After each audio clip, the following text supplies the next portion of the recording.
Assalamualaikum warahmatullahi wabarakatuh. Alhamdulillahi rabbil alamin. Wassalatu wassalamu ala sayyidina Muhammadin wa ala alihi wa sahbihi ajma'in. Subhanaka la ilma lana illa ma 'allamtana innaka antal alimul hakim. Wala hawla wala quwwata illa billahil aliyyil azim.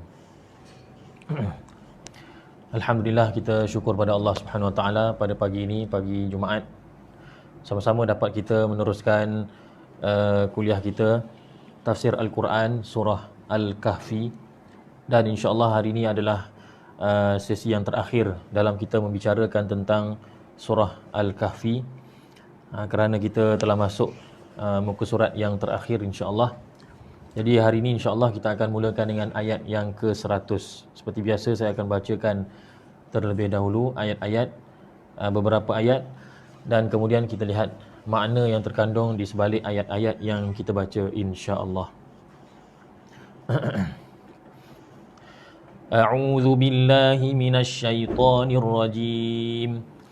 Bismillahirrahmanirrahim.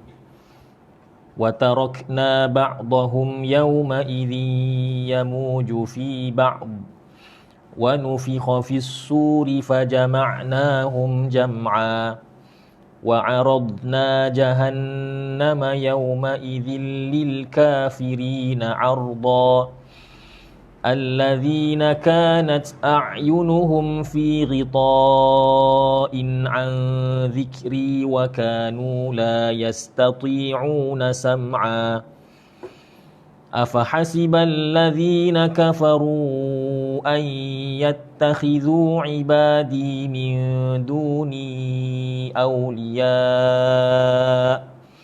إنا أعتدنا جهنم للكافرين نزلا. صدق الله العظيم. Allah Subhanahu wa taala berfirman, wa tarakna, dan kami tinggalkan ba'dahum, sebahagian mereka, yauma idzin, pada hari tersebut, pada hari itu, yamuju fi ba'd, bercampur baur di antara mereka, bercampur baur dalam kalangan mereka, dalam kalangan sebahagian mereka. Maknanya sebahagian mereka bercampur dengan sebahagian yang lain. Ayat ini mempunyai beberapa tafsiran. Ya. Kerana apa? Kerana kita tahulah maksud mereka tu ialah siapa dia? Iaitu Ya'juj wa Ma'juj. Ya'juj wa Ma'juj. Allah kata pada hari itu kami tinggalkan mereka dalam keadaan bercampur baur. Bercampur baur. Sebahagian daripada mereka bercampur dengan sebahagian yang lain. Jadi yamuju itu sebenarnya asal daripada mauj. Perkataan mauj. Mauj ni apa dia? Mauj maksudnya ialah ombak. Jadi sebahagian yang lain, maknanya sebahagian Ya'juj Ma'juj itu duduk atas yang lain, bercampur dengan lain, bertindan-tindan, maknanya duduk rapat-rapat. Dah tak ada dah apa benda social distance pun tak ada dah. Memang bercampur. Dah tak ada dah. Jadi Allah Ta'ala gambarkan yamuju fi ba'd, seperti mana kita lihat ombak kan. Sebahagian ombak tu dia menaiki ke atas ombak yang lain, dan yang bawah tu pula maknanya dia berguling-guling, bercampur-campur, ya. Ikhtilat, macam seperti ikhtilat. Sebab mauj itu bermakna ittirab dan juga ikhtilat. Ittirab tu maksudnya huru-hara, kacau bilau. Orang Kelantan kata apa? Kucalana.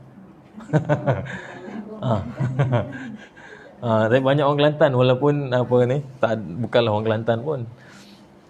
Habis makna kata sebahagian ni duduk bawah ketiak orang ni lah, yang ni duduk bawah kangkang dia, yang ada yang atas. Maknanya bertindan-tindan. Rapat berapat macam sardin dalam tin, macam kita tengok bas yang penuh. Macam itulah. Yamuju fi ba'd.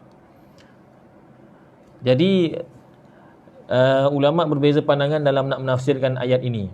Puncanya ialah pada kalimah yauma idzin. Allah kata pada hari tersebut, pada hari itu kami menjadikan sebahagian daripada mereka bercampur dengan sebahagian yang lain. Masalahnya ialah pada hari itu maksudnya apa dia? Apakah maksud hari itu? Jadi Imam Fakhruddin Ar-Razi, Imam Qurtubi dan lain-lain ya, menjelaskan bahawa ada 3 tafsiran. Ada 3 pendapat ulama dalam menjelaskan maksud yauma idzin. Pendapat pertama mengatakan bahawa maksud pada hari itu, maksudnya adalah pada hari dibina tembok Ya'juj Ma'juj. Jadi sebelum adanya tembok, mereka ni makna kata ruang tu luas lah, tapi bila dibuat tembok jadi sempit lah. Jadi sempit. Ya'juj Ma'juj tidak ada ruang yang cukup. Jadi mereka dalam tu macam sardin dalam tin. Macam kita tengok bas yang penuh. Macam itulah. Macam kita tengok semut berkerumun. Ya, jadi ada yang kata bahawa yauma idzin tu maksudnya ialah yaumas sad. Hari di mana dibina sad, iaitu sad ni apa dia? Empangan ataupun tembok yang besar. Bila dibina tembok, jadi macam tu. Bercampur-campur. Jadi padat. Pendapat kedua mengatakan bahawa dia kata tidak. Dia kata maksud hari tersebut, hari yauma idzin tu maksudnya ialah hari keluar. Hari di mana Ya'juj Ma'juj berjaya menembusi tembok tersebut. Jadi bila tembok tu dah mula pecah, kita dapat bayangkanlah bagaimana Ya'juj Ma'juj seronok, mana kata excited gila ni nak keluar. Kan? Jadi ada sebahagian lompat atas lain, macam kita tengok ni lah semut lah. Semut bila jumpa gula tu, dia punya seronok tu, dia bukan kira dia panjat atas kawan dia ke apa. Macam itulah Ya'juj Ma'juj. Yauma idzin itu ada ulama mengatakan maksudnya pada hari di mana Allah Taala mengizinkan tembok itu pecah. Jadi Ya'juj Ma'juj keluar daripada tembok itu, masya-Allah. Maknanya sebahagian menimpa di atas sebahagian yang lain, berebut nak keluar cepat. Ya'juj Ma'juj kan dia kasar kan.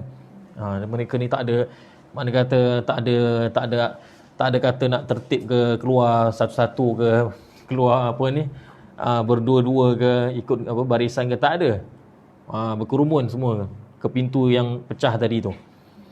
Yang ketiga mengatakan bahawa, pendapat ketiga mengatakan bahawa yang dimaksudkan dengan yaum idzin itu maksudnya ialah hari kiamat. Hari kiamat nanti. Hari kiamat. Maknanya pada hari kiamat nanti, samalah pun orang lain pun, manusia lain pun sama juga kan. Makna kata dihimpunkan di padang mahsyar dalam keadaan begitulah, ramai manusia. Jadi pendapat manakah yang betul, yang lebih tepat? Imam Fakhruddin Ar-Razi memilih pendapat yang pertama. Yang pertama itu, Imam Fakhruddin Ar-Razi kata kesemua pendapat itu ada kemungkinan, sebab Quran hanya sebut yauma idzin. Tetapi Imam Fakhruddin Ar-Razi lebih cenderung pada pendapat yang pertama. Sebab apa? Sebab kalau kita lihat ayat selepasnya, Allah kata apa? Wa nufikha fis-sur, dan ditiupkan sangkakala. Kan? Sangkakala ni makna kata dah kiamat lah. Jadi keluarnya Ya'juj Ma'juj adalah tanda kiamat. Jadi keluarnya Ya'juj Ma'juj mesti dia sebelum sangkakala ditiupkan. Takkan dah sangkakala tiup baru keluar. Dia sebelum sangkakala ditiupkan, Ya'juj Ma'juj akan keluar. Maka ditafsirkan ayat wa tarakna ba'dahum yawma idzin yamuju fi ba'd sebagai salah satu daripada tanda kiamat, iaitu keluarnya Ya'juj Ma'juj, kemudian barulah ditiupkan sangkakala. Cuma antara dua peristiwa tu adalah lagi tanda-tanda yang lain. Cuma Quran tak sebutlah secara detail begitu. Kan? Sebab di sini hanya nak cerita tentang Ya'juj Ma'juj sahaja. Itu pendapat Imam Fakhruddin Ar-Razi. Jadi beliau cenderung kepada pendapat yang pertama. Ya. Allahumma salli ala sayyidina Muhammad.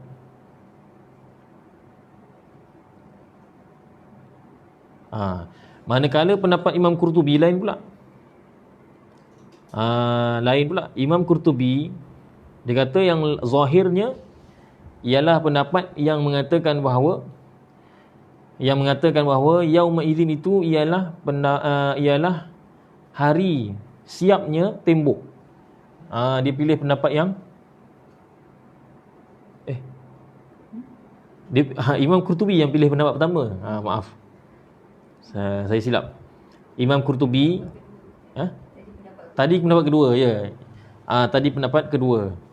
Ya, Imam Fakhruddin Ar-Razi kata dia cenderung pada pendapat yang kedua.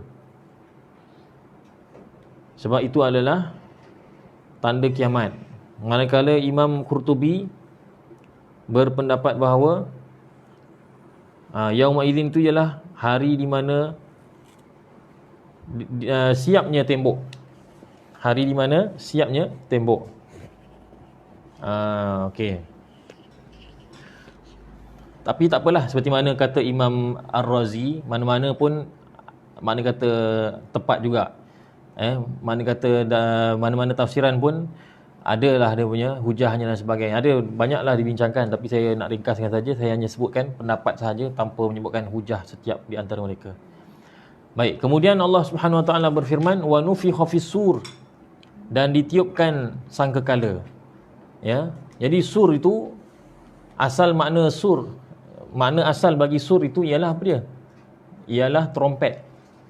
Trompet Arab yang dibuat daripada tanduk kerbau atau tanduk seladang. Kalau kita tengok cerita Piramli kan, dia tiup kan. Trompet dia bukan guna besi, dia guna tanduk seladang ataupun kerbau yang dilubangkan dalam dia. Itulah makna sur yang sebenar. Tapi sur ataupun sangkakala yang ditiup oleh malaikat Israfil itu kita tak tahulah hakikatnya bagaimana. Ada disebutkan dalam hadis bahawa seluruh dunia dan seisinya itu berada di hujung trompet sangkakala Israfil. Bila Allah Ta'ala perintahkan tiup, dia tiup lah. Bila tiup, habislah, binasalah bumi, segala dunia, segala bumi dan langit. Dan Allahumma salli ala sayyidina Muhammad, disebutkan dalam sebuah hadis juga bahawa malaikat Israfil itu sudah bersedia, sudah meletakkan mulutnya berdekatan dengan trompet tadi. Tunggu masa saja. Kalau Allah kata tiup, dia pun tiup. Bukan kata trompet tu dalam kotak baru nak buka ke apa, baru nak lap. Tak, dia dah ready dah. Malaikat dah macam ni dah. Tapi kita yang lalai. Malaikat dah macam ni dah. Tinggal nak tiup saja. Dah pegang dah, mulut dah dekat. Tinggal nak tiup saja. Makna kata masa tu sangat singkat. Gambaran begitulah. Tapi manusia merasakan lama lagi kiamat ni. Padahal malaikat sudah. Itu yang disebutkan itu ketika zaman Nabi SAW. Kita ni lagilah. Agaknya dah tarik nafas dah, tinggal agaknya lah, wallahu alam. Okey. Jadi tiup sangkakala ni ada berapa kali? Ada 2 kali. Ada sebahagian ulama kata 3 kali. Seperti mana Ibn Kathir kata 3 kali. Kalau 2 kali maksudnya ialah tiupan pertama hancur binasa dunia. Tiupan kedua bangkit semula manusia. Ini kita belajar sejak dari sekolah lah. Tapi ada ulama seperti Imam Ibn Kathir kata 3 kali. Dan dia ada dalil dia, ada hadisnya. 3 kali itu macam mana? Kali pertama ditiup sangkakala hanya sekadar nak beri peringatan, warning, alam. Ten macam tu kan. Contohnya lah kan. Tapi manusia ketiga tu lalai. Kan? Waktu tu semua orang kafir. Siapa yang ambil kisah? Mereka pun tak ingat. Ustaz-ustaz mungkin zaman moyang dia dulu baru yang terakhir dibicarakan tentang tanda kiamat. Sampai pada generasi-generasi seterusnya orang dah tak cakap dah, tak cerita dah tentang, tak beri peringatan dah tentang hari kiamat. Mereka dah lupa. Kali pertama ditiupkan sangkakala hanya sebagai beri peringatan, menakutkan, menyebabkan manusia takut. Yang kedua barulah binasa, yang ketiga dibangkitkan semula. Dia sama je, lebih kurang, cuma tambah kali pertama tu je. Fajama'nahum jam'a, lalu kami himpunkan mereka, iaitu seluruh makhluk dengan sebenar-benar perhimpunan, iaitu mana di padang mahsyar lah. Kemudian Allah Subhanahu wa taala ayat ni dah masuk wa aradna jahannama, ni dah masuk cerita lain. Jadi dalam tafsir Syekh Tantawi ini ada dibincangkan, apakah Ya'juj Ma'juj ini memang sudah keluar atau masih belum keluar. Ini pun satu persoalan yang bagus. Minggu lepas pun ada seorang sahabat saya, dia tak join lah kelas ni, tapi apa kata tiba-tiba hari tu bincang pula pasal ni. Pun ada dibincangkan tentang perkara ni lah. Kan, adakah Ya'juj Ma'juj itu sudah keluar ataupun belum? Jadi sebahagian ulama mengatakan Ya'juj Ma'juj sudah keluar, sebab dalam hadis yang sahih yang kita nyatakan sebelum ini bahawa Nabi SAW tiba-tiba terbangun dari tidur dan Nabi SAW dalam keadaan cemas mengatakan bahawa tembok Ya'juj Ma'juj itu sudah pun berlubang sebesar ini, sebesar 90 simbol 90 orang Arab macam ni, 90. Kan? Jadi kalau itu 90 ketika zaman Nabi sallallahu alaihi wasallam, zaman sekarang makna kata dah besar lah. Dah keluar lah. Kalau ikut pendapat ni katanya dah keluar dah pun. Ya. Jadi antara mereka yang berpandangan begitu ialah Syekh Al-Qasimi, Jamaluddin Al-Qasimi, seorang ulama Syria yang ada mengarang tafsir namanya Mahasinut Ta'wil. Beliau mengatakan bahawa yang nampak jelasnya, kata beliau, maksud Ya'juj Ma'juj itu ialah tentera Tatar Mongol yang menyerang Baghdad, yang menyerang Abbasiyah kan. Jadi kalau kita tengok sifat mereka tu memang badannya besar, ya, dan mereka ni ganas, tidak berperi kemanusiaan dan sebagainya. Itu pendapat beliau lah. Al-Qasimi mengatakan tentera Mongol atau tentera Tatar, itulah yang Hulagu Khan, Genghis Khan apa semua tu lah. Saya pun tak ingat sangat nama-nama dia tu, yang sehingga menyebabkan kehancuran dan kejatuhan kerajaan Abbasiyah, ya, Bani Abbasiyah. Itulah yang dimaksudkan dengan Ya'juj Ma'juj, wallahu alam. Begitu juga pendapat Syekh Al-Maraghi, ya, salah seorang ulama besar di Mesir. Beliau ada karang kitab tafsir Al-Maraghi, dan tafsir Al-Maraghi sudah pun diterjemahkan, ada jual di PKNS, di kedai Syabab tu belah atas. Ada dijual terjemahan tafsir Al-Maraghi besar ni kot. Jadi beliau mengatakan bahawa Ya'juj Ma'juj itu ialah Genghis Khan dan juga Tatar lah. Dan ramai lagi lah beberapa ulama lain mengatakan begitu. Kemudian Allahumma salli ala sayyidina Muhammad.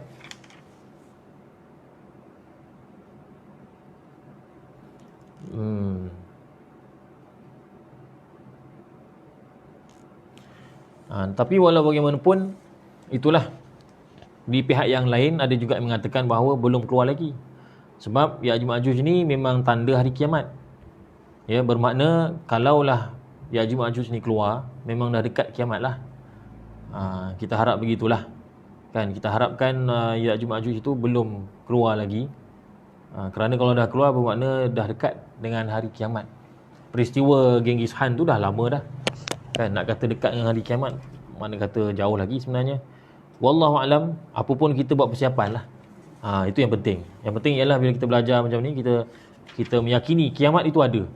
Dan Allah Ta'ala telah persiapkan tanda-tandanya. Apa pun tanda-tandanya, kita sentiasa siap sedia.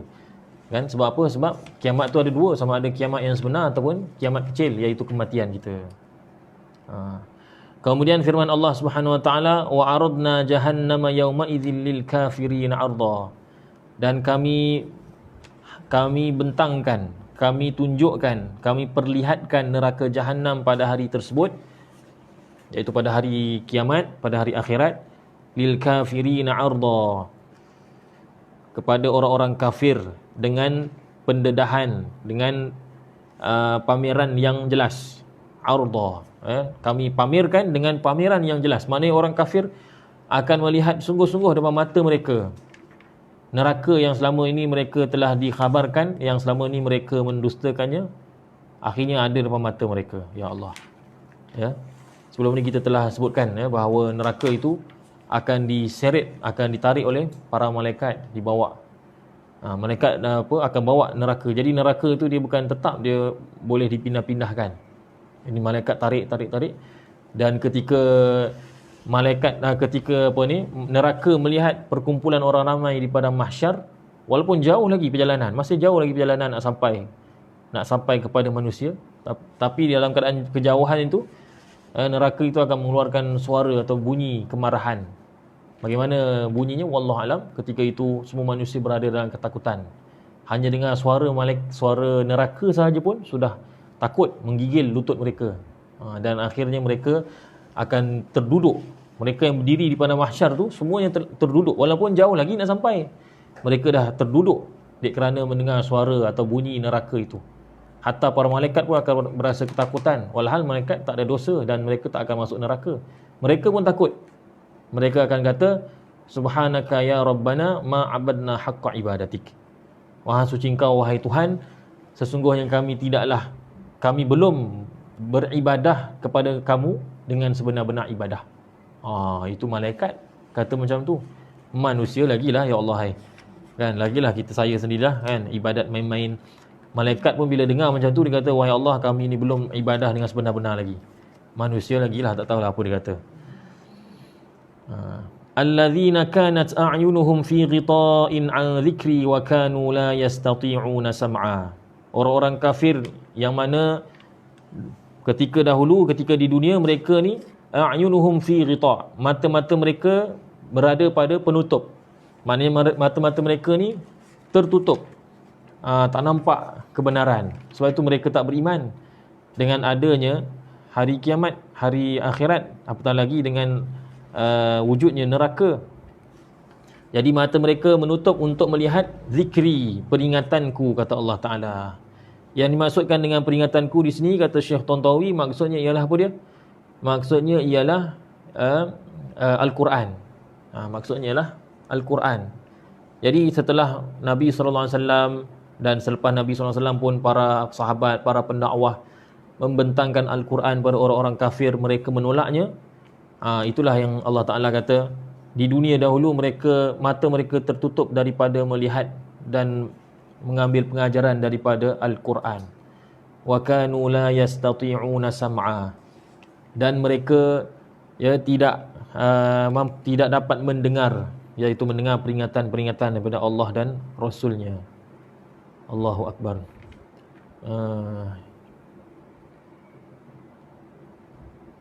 Okey. Kemudian Imam Al-Alusi dalam tafsir mengatakan ayat ini sangat makna kata menafikan pendengaran mereka secara sempurna. Sebab kalau ayat biasa mungkin kita akan kata wakanu summa. Kan sum ni maksudnya apa? Pekak. Tuli. Tapi Allah Ta'ala tak kata wakanu summa. Allah kata wakanu la yastati'una sam'a. La yastati'una sam'a. Sebab apa? Sebab Imam Al-Alusi kata tujuan ayat ini ialah nak menyatakan bahawa mereka ni memang kehilangan pendengaran secara sempurna. Kan? Maksudnya yang saya fahamlah wallahu alam, orang yang tuli ni dia telinga ada lagi. Cuma dia tak boleh dengar. Tapi orang-orang kafir ni Allah Ta'ala gambarkan wa kanu la yastati'una sam'a. Mereka ni memang tak boleh dengar, tak dapat mendengar, tidak mampu dan tidak boleh mendengar. Seolah-olah memang tak ada telinga. Ini sebenarnya satu peringatan pada orang kafir. Apa kamu ni tak ada telinga ke? Macam itulah kita katakan. Kamu tak dengar ke? Al-Quran telah disampaikan kepada kamu, tapi kamu engkar juga.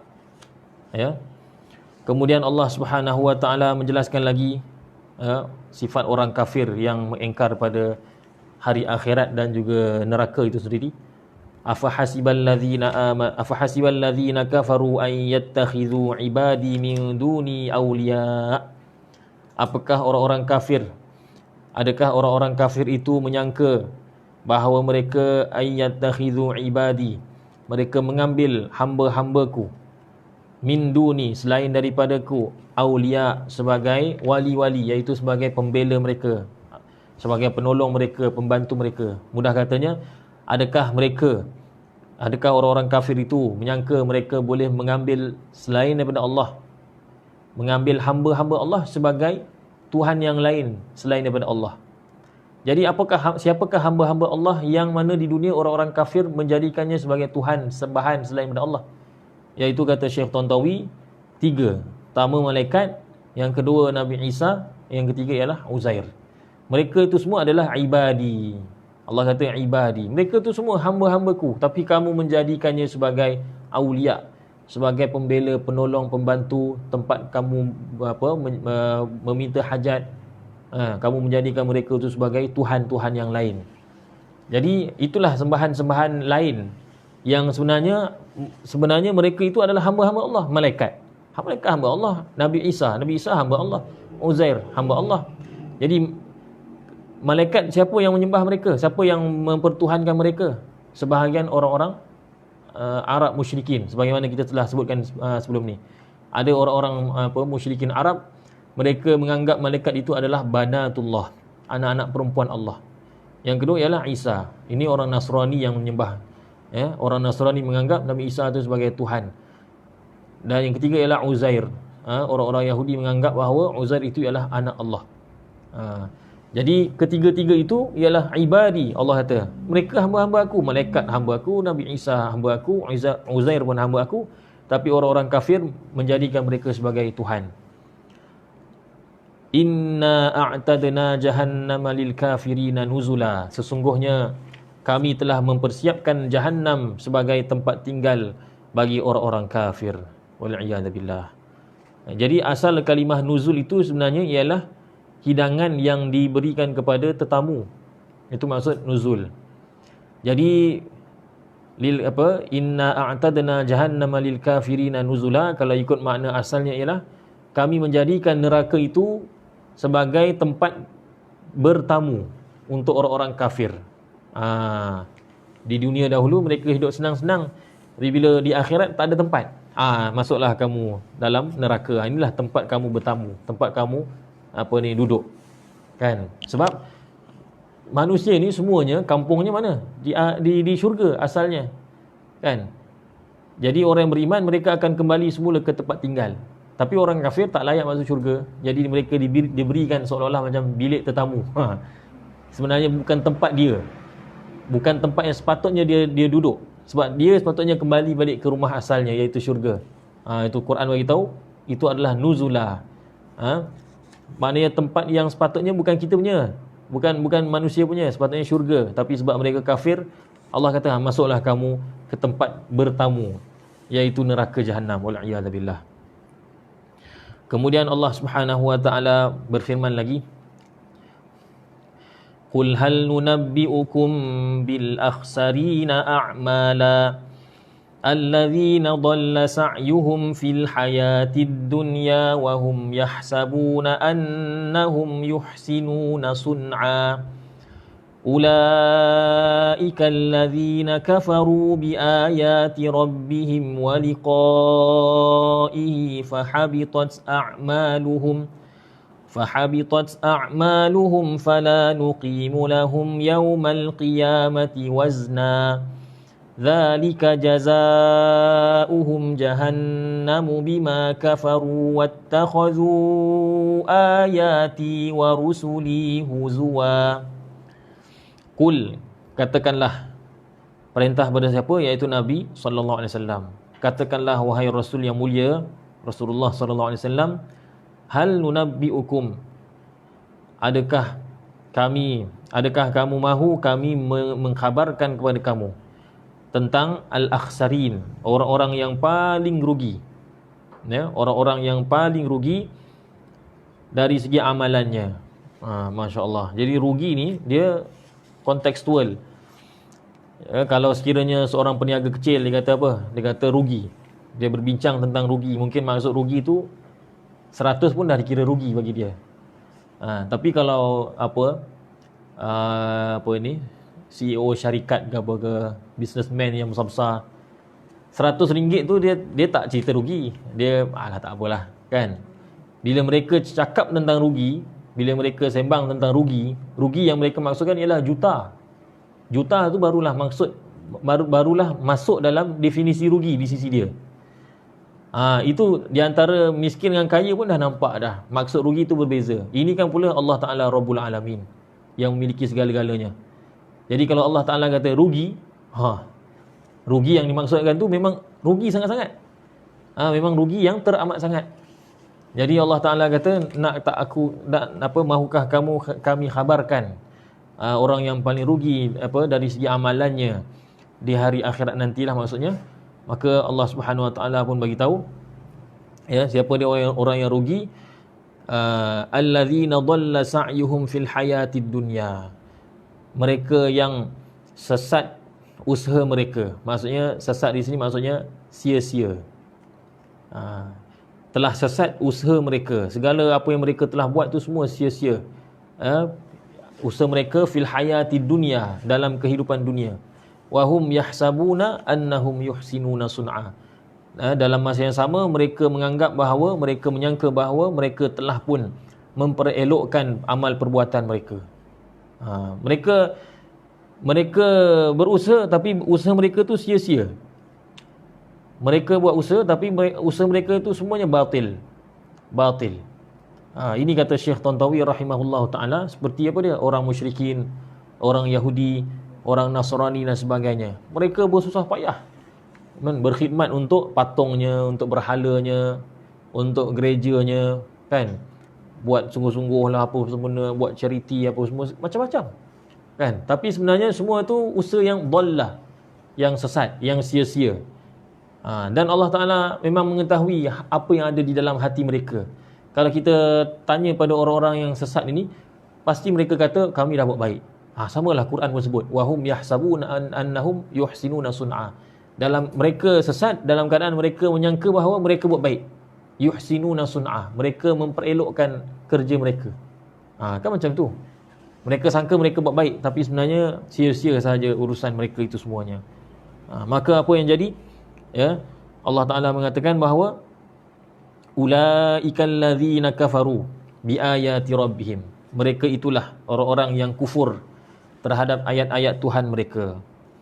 Ya, mereka engkar ayat-ayat Allah Subhanahu Wa Ta'ala. Bukan itu saja, bahkan mereka engkar terhadap liqa'ihi. Mereka engkar terhadap pertemuan mereka dengan Tuhan mereka. Mereka tak percaya yang mereka akan dikembalikan semula kepada Allah Subhanahu wa Ta'ala. Maka apa kesannya? Apa balasannya? Fahabitat a'maluhum. Maka gugurlah amalan-amalan mereka.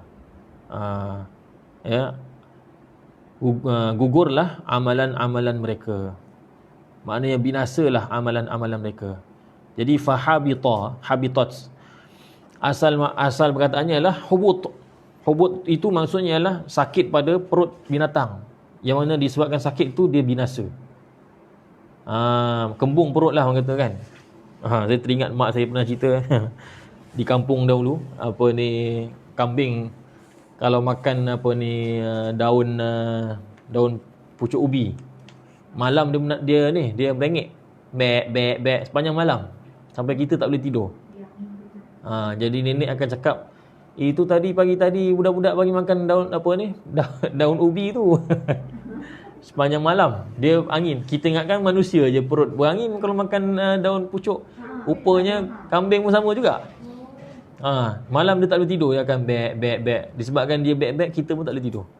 Sebab kambing tu bela sebelah rumah. Dekat kampung lah, cerita kampung dulu lah. Kampung dekat Banting. Kan? Jadi asal kalimah hubut itu ialah kembung perut binatang sehingga menyebabkan mati dia, binasa dia. Macam itulah Allah Ta'ala kata fahabitat a'maluhum. Hancur binasa ataupun gugurlah amalan-amalan mereka. Tak ada nilai, kan? Tak ada nilai di sisi Allah Subhanahu Wa Ta'ala.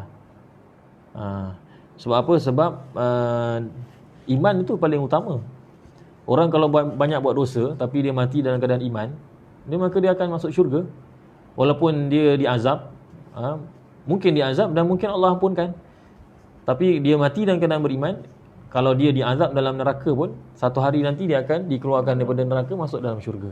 Tapi orang yang tak beriman, dia buat amalan baik macam mana pun, sebab dia tak beriman, maka tak ada syurga untuk dia. Memang selama-lamanya masuk neraka, selama-lamanya. Wal'iyadzubillah. Mungkin nampak macam tak adil je. Tak, sebenarnya sama aja. Di dunia pun sama. Kan, di dunia kita tak pernah mendaftar. Katakan ada pertandingan kan. Pertandingan buat amal kebajikan. Siapa yang buat amal kebajikan paling banyak, dia akan dapat hadiah yang besar, rumah sebiji ke apa ke. Ada seorang kawan ni buat amal kebaikan banyak. Buat. Tapi bila datang saya nak hadiah, saya banyak amalan. Dia kata, penganjur kata, mana boleh, kami tak boleh. Kenapa? Tak daftar. Itu cerita dia. Orang-orang kafir, mereka tak mendaftarkan namanya sebagai orang yang beriman. Ceritanya ialah daftar saja. Iman ni daftar. Kita daftar nama kita sebagai orang yang mengakui Allah tu Tuhan kita. Tadi orang yang tadi yang buat kebajikan, dia tak mendaftar. Bermakna dia tidak mengiktiraf penganjur tu akan memberikan ganjaran pada dia. Tiba-tiba dia datang minta ganjaran, mana boleh? Daftarlah dulu. Daftar tu tanda kita ni mengiktiraf. Penganjur ni adalah orang yang berautoriti untuk nilai amalan saya dan dia akan bagi hadiah pada saya. Bila kita daftar, maka kita dapatlah paling kurang pun hadiah sagu hati. Kan? Paling kurang pun dapat nasi bungkus sempurna program tu. Ini daftar pun tidak. Bila nak minta nasi, mana dia nombor nombor giliran, tak ada. Memang tak dapat lah. Memang tak dapat. Jadi kita beriman ni maknanya kita daftar masukkan nama kita di kalangan orang yang beriman. Maknanya adalah tempat kita dalam syurga. Cuma masuk terus ke atau masuk neraka dulu ke, itu bergantung pada amalan kita, dan lebih daripada itu lagi ialah bergantung pada rahmat Allah Subhanahu wa taala. Tapi janji Allah Taala memang orang beriman insya-Allah memang akan masuk syurga, sama ada cepat ataupun lambat. Baik, kemudian Allah Subhanahu wa taala berfirman lagi, fala nuqimu lahum yaumal qiyamati wazna. Maka kami tidak mendirikan baginya pada hari kiamat neraca timbangan, iaitu untuk menilai amalan mereka. Maksudnya Allah nak bagi tahu pada kita bahawa tidak ada apa-apa penilaian untuk amalan kebaikan mereka lah. Allah Ta'ala tak menilai apa jua amalan mereka. Ini Allah dalam hadis riwayat Bukhari dan Muslim ada hadis yang berkaitan dengan ayat ini, iaitu Nabi SAW bersabda, akan ada seorang lelaki yang badannya besar pada hari kiamat datang pada Allah Subhanahu wa taala, tetapi Allah Subhanahu wa taala tidak tidak ditimbang di sisi Allah Subhanahu wa taala walaupun seberat, maknanya tidak ada nilai beratnya itu di sisi Allah Subhanahu wa taala walaupun seberat sebelah kepak nyamuk. Lalu Nabi sallallahu alaihi wasallam pun membacakan ayat ini, fala nuqimu lahum yaumal qiyamati wazna. Kata Syekh Tantawi rahimahullahu taala, maksud fala nuqimu lahum yaumal qiyamati wazna maksudnya ialah Allah nak menjelaskan betapa hinanya dan betapa kecilnya, betapa hinanya keadaan mereka itu, sehingga Allah Ta'ala tidak mendirikan timbangan untuk menilai mereka.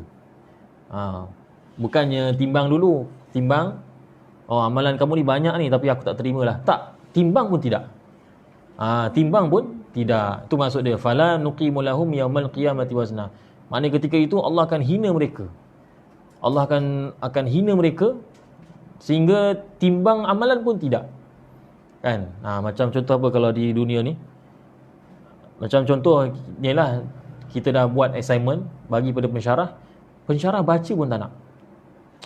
Saya tahu dah memang kamu ni satu kehinaan lah kan. Tetapi kalau macam contoh pensyarah baca dulu, last sekali dia calculate, markah kamu ni sikit sangat ni. Kan? Markah kamu ni teruk sangat ni. Pergilah sana. Okey lagi dia baca. Yang ni tak ada, tak baca langsung. Tengok nama je dah tahu dah, ini kau ni memang fail. Satu kehinaan. Dan itulah yang akan dilakukan pada hari akhirat. Ketika orang kafir datang untuk bawa amalan dia untuk ditimbang, fala nuqimu lahum yaumal qiyamati wazna. Kami tidak akan dirikan timbangan untuk menilai amalan mereka. Nak timbang pun tak boleh. Ini bukan tempat kamu. Kamu memang neraka. Macam tu. Satu kehinaan, ya Allah, na'udzubillah min dzalik. Kemudian Allah Subhanahu wa taala berfirman, "Dzalika jazaohum jahannamu bima kafaru wattakhadhu ayati wa rusuli huzwa." Itulah jazaohum, balasan mereka, iaitu balasan mereka jahannam, neraka jahannam, bima kafaru, disebabkan apa yang mereka engkar, mereka kufur, dan disebabkan wattakhadhu ayati wa rusuli huzwa, dan disebabkan mereka menjadikan ayat-ayat kami dan rasul-rasul kami sebagai huzwa, iaitu gurauan, ejekan, senda gurau. Kan? Orang-orang kafir ni mempersendakan ayat-ayat Allah, mengejek-ejek ayat Allah Subhanahu wa taala. Di dunia bolehlah mereka lukis kartun, mempersendakan rasul-rasul, lukis gambar Nabi sallallahu alaihi wasallam dalam bentuk penghinaan.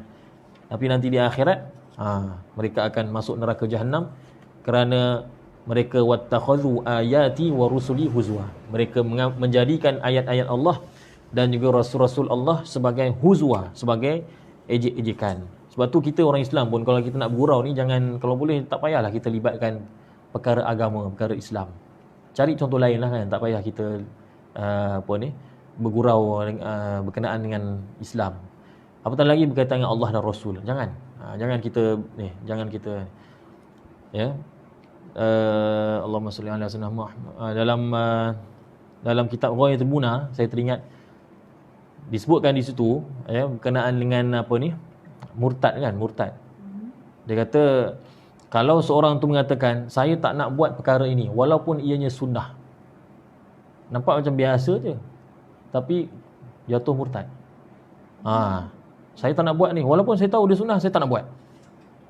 Tak boleh cakap macam tu. Kalau dia cakap tu dalam bentuk mengejek sunnah, aku tahu benda ni sunat, walaupun sunnah pun aku tak nak buat. Macam tu, waliyadzubillah. Ya, bukan saja berdosa, bahkan murtad. Ya, jadi kalau kita tak nak buat pun, kalau kita tak nak ikut sunnah Rasulullah SAW pun, kita diam je. Kan?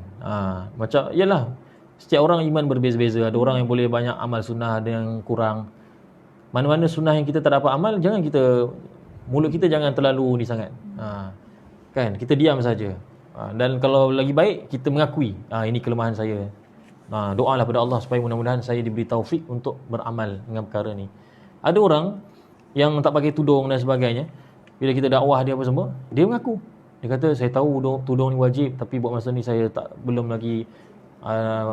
dapat kekuatan lagi. Tapi hatinya tu memang nak pakai, dan dia tahu benda tu kena pakai, dan dia tahu diri ni dosa, itu ada tanda iman. Tapi kalau dia kata buat apa pakai tudung ni, ketinggalan zaman, ini bahaya. Kita cerita dari segi hukum perbuatan tu je, tapi orang tu sendiri, bukan kita yang menjatuhkan dia murtad atau tidak. Itu tugas mahkamah nak menjatuhkan hukum pada orang-orang. Tapi kataan macam tu, mengejek-ngejek begitu, itu satu perkara yang salah lah. Dulu ada viral beberapa bulan lepas, ada perempuan kaya kan, dia orang perempuan ni biasalah yang ni lah, yang famous ni kan, masa dia makan tu dia buat live lah macam ni kan, buat live. Jadi orang tanya dalam live tu, tanya pasal semayang kan, kamu tak semayang ke?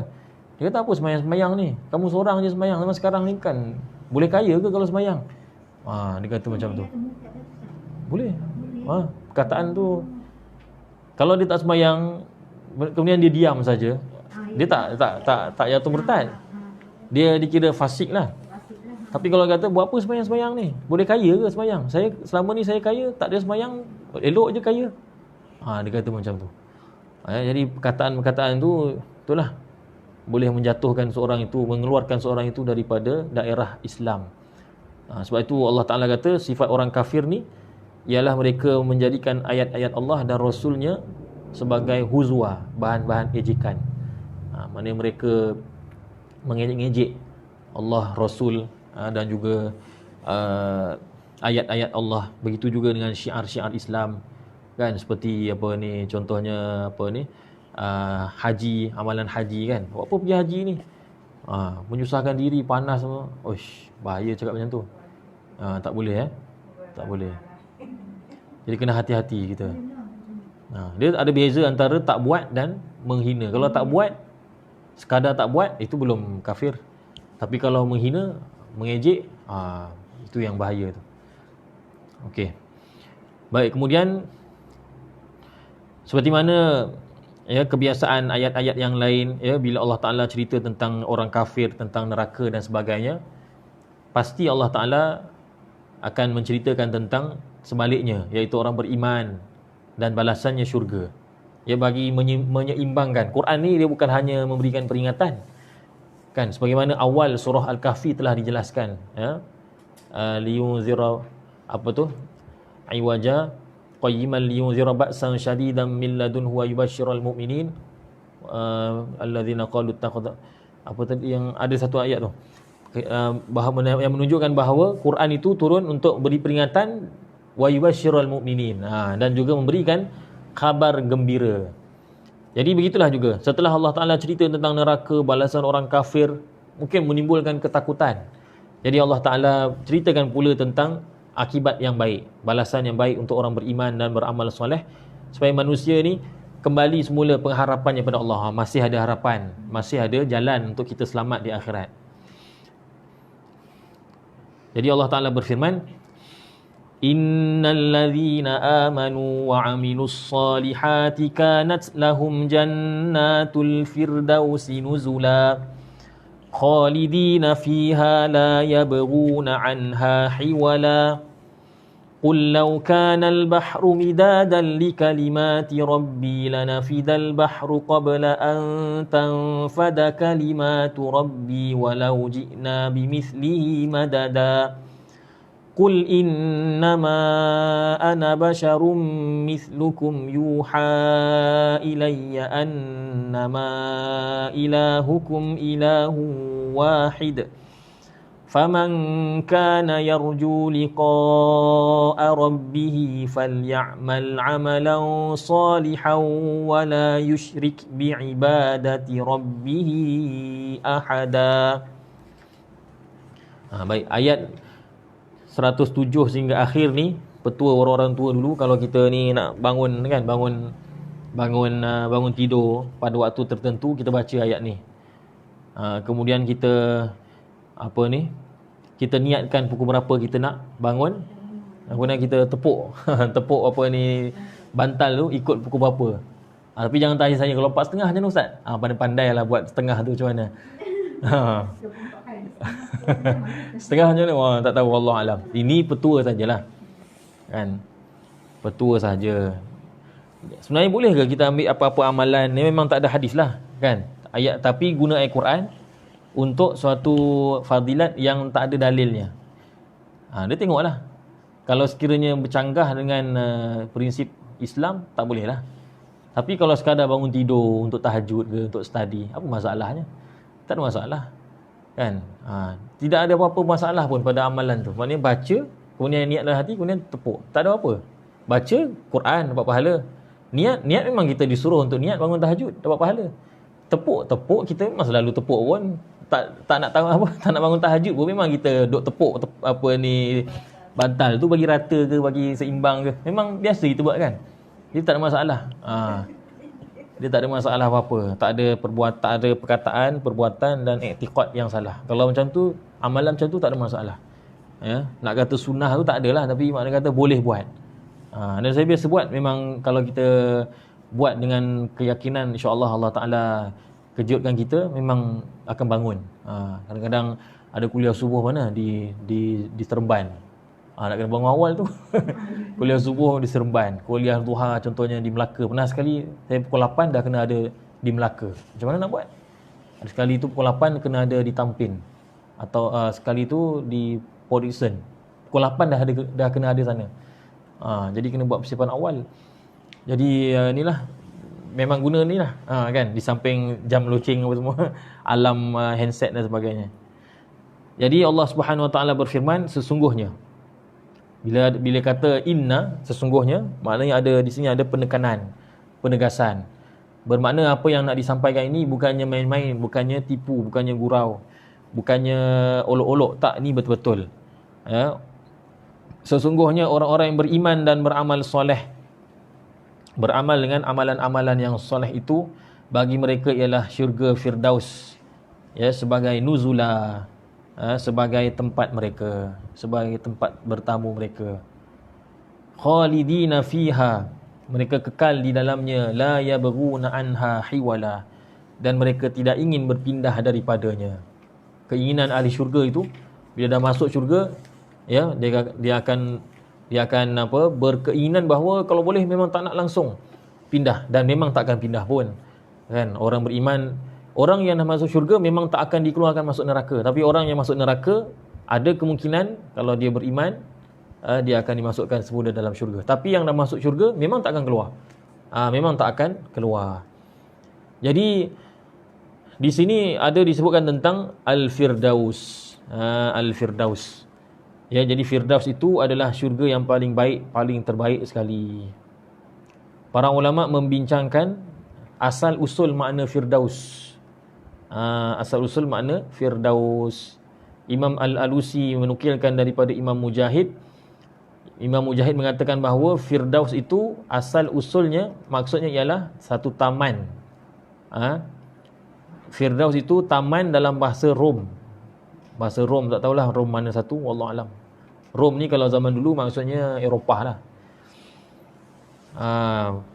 Kan orang putih pun kata paradise. Kan, paradise tu sama dengan Firdaus kalau dijamakkan, Faradis. Firdaus jamaknya Faradis. Orang putih kata paradise, Faradis, paradise. Dekat-dekat lah tu. Ikrimah pula mengatakan bahawa Firdaus itu bahasa adalah taman dalam bahasa Habsyi. Habsyi ni Afrika lah. Jadi ada yang kata bahasa Rom, ada yang kata bahasa Habsyi. Al-Farra', ulama bahasa Arab, Al-Farra' mengatakan bahawa Firdaus itu memang lafaz bahasa Arab.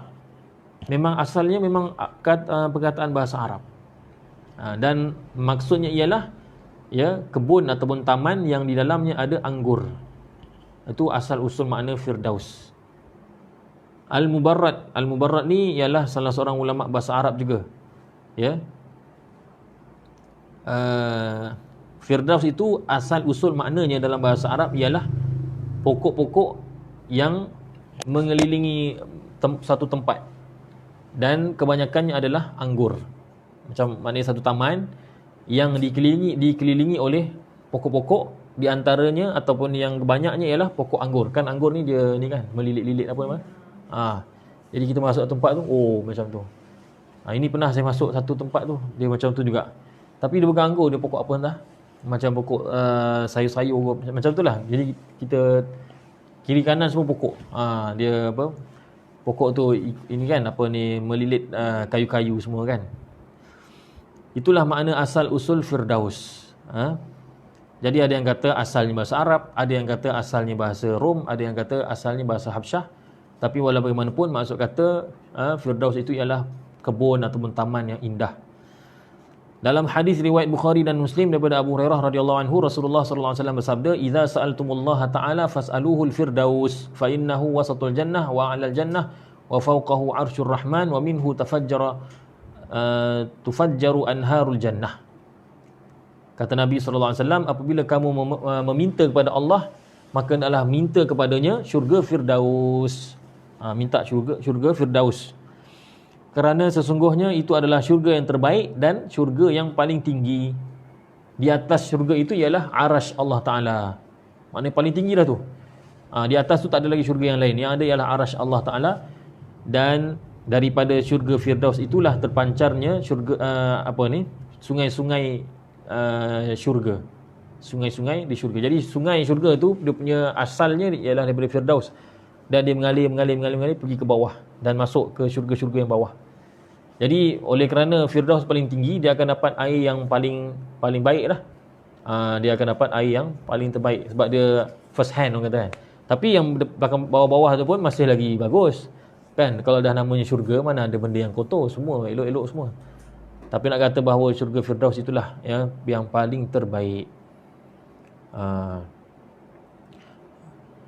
Kemudian Allah Subhanahu wa taala berfirman lagi, "Qul law kana al-bahru midadan li kalimati rabbi." Katakanlah, sekiranya law kana al-bahr, sekiranya lautan itu dijadikan sebagai tinta, iaitu dakwat. Midad maknanya tinta ataupun dakwat. Li kalimati rabbi. Dakwat untuk apa? Dakwat untuk kalimah-kalimah Tuhanku. Lana fidal bahr, maka nescaya pastilah lautan itu akan habis. Qabla an tanfada kalimatu rabbi, sebelum habisnya kalimat-kalimat Tuhanku. Walau ji'na bimithlihi madada, walaupun jika kami datangkan semisal, maknanya dua kali ganda dakwat. Maknanya kalaulah sekiranya lautan itu dijadikan sebagai dakwat untuk menulis kalimat-kalimat Allah Ta'ala, maka pastilah lautan itu akan habis sebelum habisnya ditulis segala kalimat Allah. Walaupun digandakan, didatangkan semisal, maknanya sekali lagi didatangkan air sebanyak lautan yang sekarang ini ada, didatangkan kali kedua pun masih lagi belum mampu menulis kalimat-kalimat Allah Ta'ala. Baik, pastinya bila kita dengar ayat ini dan terjemahannya, mesti kita terfikir apa maksud kalimat-kalimat Allah. Maka ada beberapa tafsiran. Imam Mujahid mengatakan maksud kalimat-kalimat Allah, kalimatu Rabbi, kalimah-kalimah Tuhanku, maksudnya ialah, kata Imam Mujahid, maksudnya ialah ilmu Allah. Ilmu Allah. Maka maknanya ilmu Allah itu sangat luas. Kalau nak ditulis segala ilmu Allah, memang tak akan dapat tulis. Sebab dia mengetahui apa yang lalu, apa yang sekarang dan apa yang akan datang. Jadi Imam Mujahid menafsirkan kalimatu Rabbi maksudnya ialah ilmu Allah. Imam Qatadah mengatakan bahawa maksudnya ialah hikmah. Hikmah, kebijaksanaan Allah Ta'ala. Lebih kurang sama je. Sebab itu Imam Baydawi dia sebut dua-dua, ilmunya dan hikmahnya, hikmah Allah Ta'ala. Ya, dan kedua-dua itu juga disebutkan oleh Syekh Tantawi rahimahullahu ta'ala.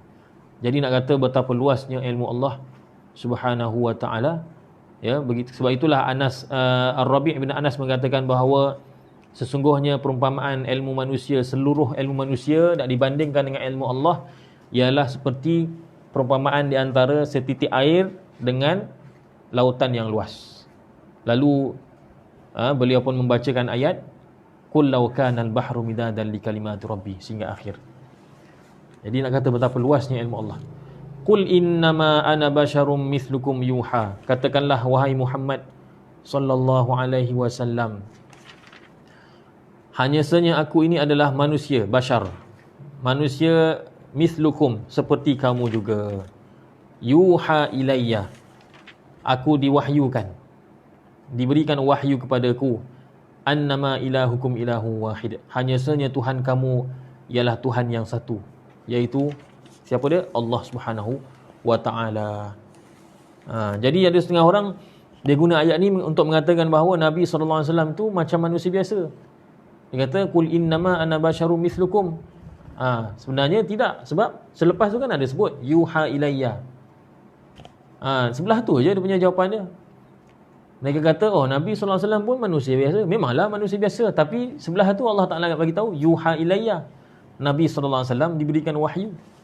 Bila diberikan wahyu, bermakna mestilah ada sesuatu yang menjadi petunjuk bahawa Nabi SAW itu benar-benar mendapat wahyu daripada Allah. Itulah dinamakan mukjizat.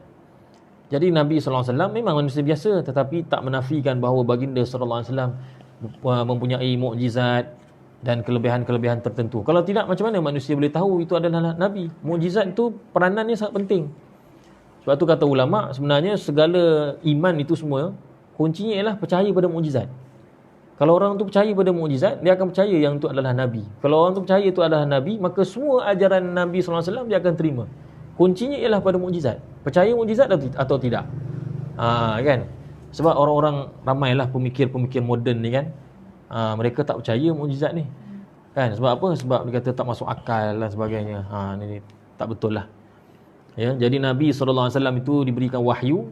Begitulah juga diberikan juga tanda-tanda yang menunjukkan bahawa Nabi SAW itu benar-benar mendapat wahyu daripada Allah Subhanahu wa ta'ala. Kemudian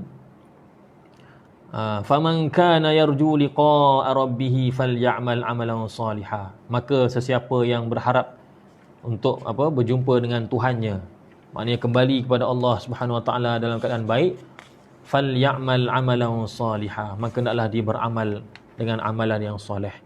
Kena beramal lah. Tanda bahawa kita ni percaya adanya hari akhirat, hari pertemuan kepada Allah Subhanahu wa ta'ala, ialah kita beramal soleh.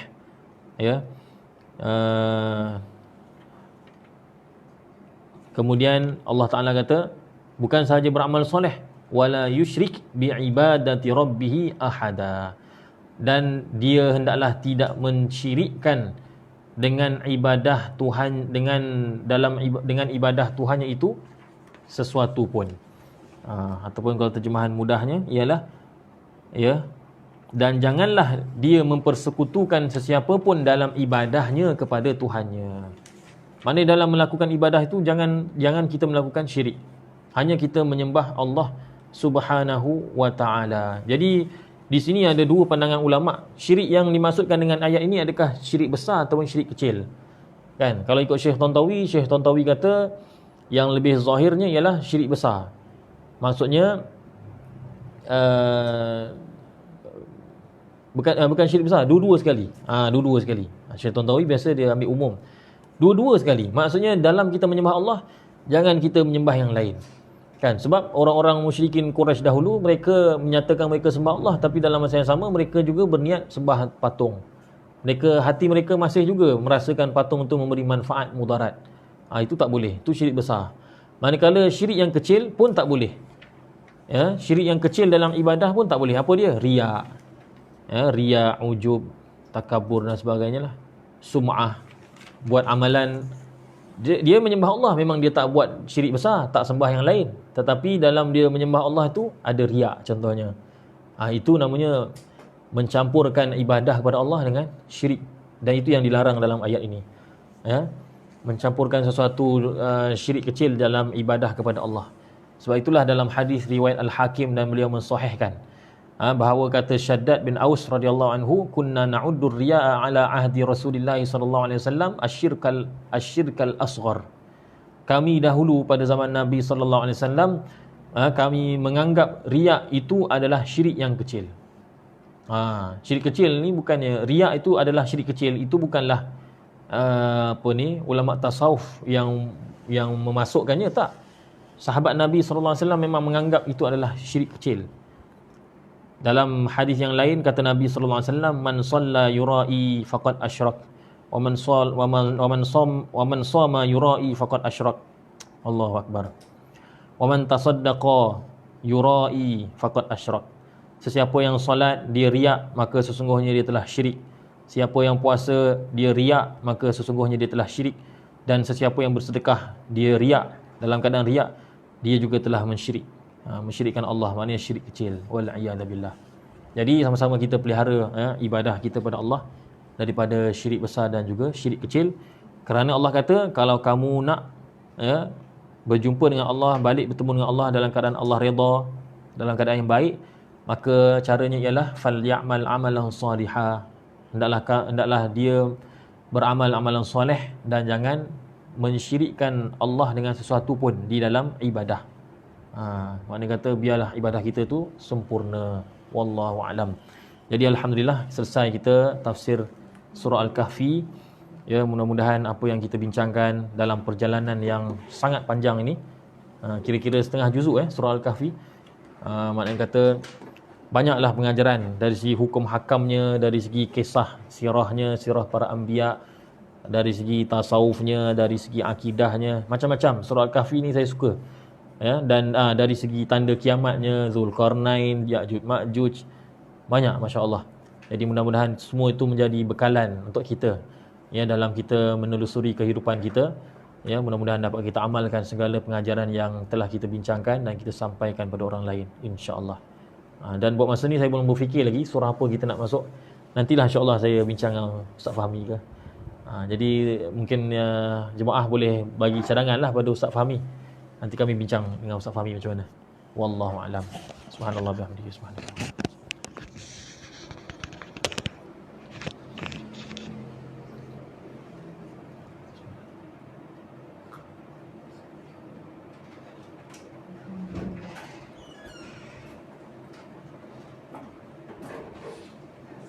Terima kasih Ustaz.